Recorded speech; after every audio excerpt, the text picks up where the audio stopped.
નમસ્કાર મિત્રો, હું હરિવર્ધન ચોકસી આપ સૌનું સ્વાગત કરું. મિત્રો, આજના વિડીયોમાં આપનું ખૂબ ખૂબ સ્વાગત.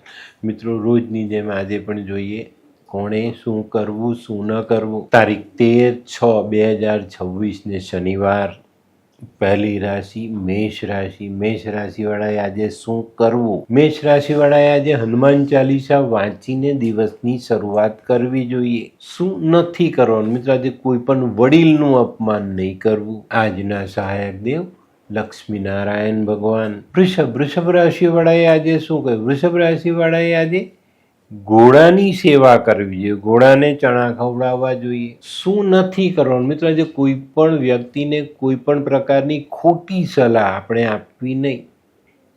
આજના સહાયક દેવ માં લક્ષ્મી. મિથુન રાશિવાળાએ આજે શું કરવું? મિથુન રાશિવાળાએ આજે પીપળાને જલ ચડાવી દીવો કરીને પછી દિવસની શરૂઆત કરવી જોઈએ. શું નથી કરવાનું? મિત્રો, આજે અનાજનો બગાડ બિલકુલ નહીં કરતા.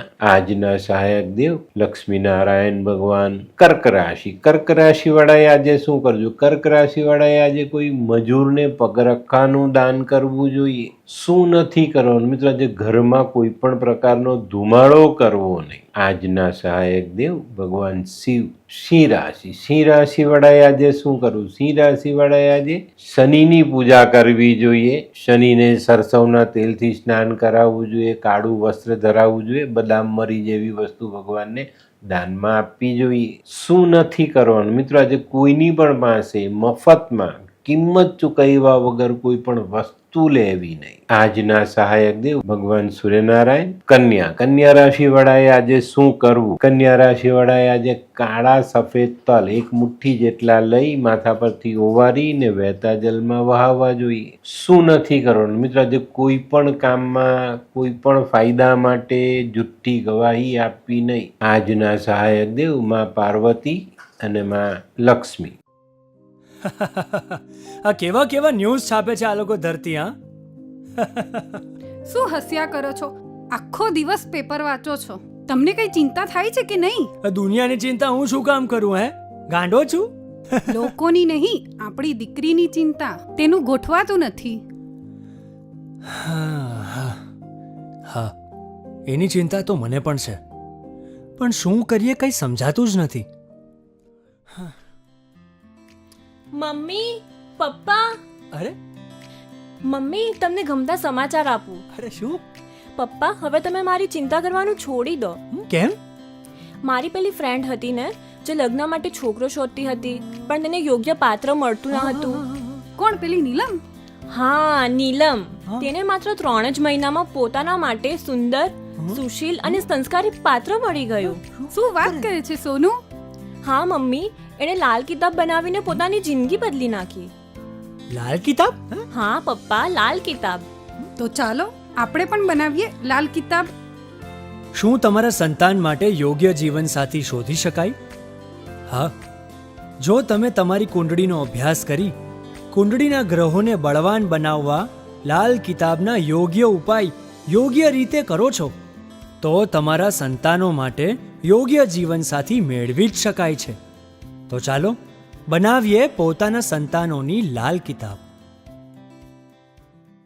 તુલા રાશિવાળાએ આજે શું કરવું છે? તુલા રાશિવાળાએ આજે મજૂર અને મજૂરના બાળકોને દૂધ પીવડાવવું જોઈએ. શું નથી કરવાનું? મિત્રો, આજે આંખનું ઓપરેશન કરાવવું નહીં. આજના સહાયક દેવ માં લક્ષ્મી. વૃશ્ચિક રાશિવાળાએ આજે શું કરવું? વૃશ્ચિક રાશિવાળાએ આજે એક શ્રીફળ માથા પરથી ઓવારીને નદીમાં વહાવવું જોઈએ અથવા શનિદેવ અથવા હનુમાનના મંદિરે દાન કરવું જોઈએ. શું નથી કરવાનું?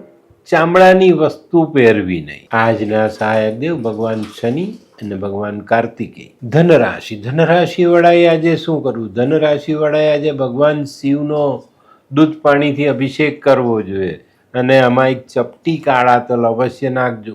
શું નથી કરવાનું? મિત્રો, આજે મેંદાની બનેલી અને તળેલી વસ્તુ ખાવી નહીં. આજના સહાયક દેવ લક્ષ્મીનારાયણ ભગવાન. મકર રાશિવાળાએ આજે શું કરવું? મકર રાશિવાળાએ આજે લોખંડના વાડકામાં સરસવનું તેલ ભરી એમાં પોતાની છાયા જોવી જોઈએ અને એક રૂપિયો 2 રૂપિયાનો કોઈને એમાં નાખીને ભગવાન શનિને દાન કરવું જોઈએ. શું નથી કરવું મિત્રો, આજે કોઈ પણ સરકારી અધિકારી સાથે વાદ વિવાદ નહીં કરતા. આજના સહાયક દેવ ભગવાન શનિ ને વિષ્ણુ. કુંભ રાશિ વાળાએ આજે શું કરવું જોઈએ? કુંભ રાશિ વાળાએ આજે કાળા કૂતરાને અથવા કોઈ પણ કૂતરાને ખાવાનું ખવડાવવું જોઈએ. શું નથી કરવું મિત્રો, આજે કોઈ પણ પ્રકારનું ખોટું કામ કરવું નહીં.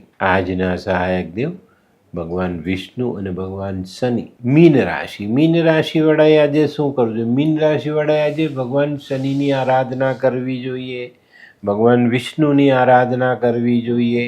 શું નથી કરવાનું મિત્રો, આજે દોરા ધાગા બાંધવા નહીં. આજના સહાયક દેવ ભગવાન નરસિંહ અને ભગવાન શનિ. તો મિત્રો આ તો તમારા માટે આજના દિવસનું સંપૂર્ણ રાશિફળ. આજનો વિડીયો ગમ્યો તો લાઈક કરો, શેર કરો. યુટ્યુબ જોનારા શેર કરે અને સબસ્ક્રાઈબ કરે. હું હરિવર્ધન ચોકસી આપ સૌની રજા લઉં. ફરી મળીએ નવા વિડીયોમાં નવી જાણકારી સાથે.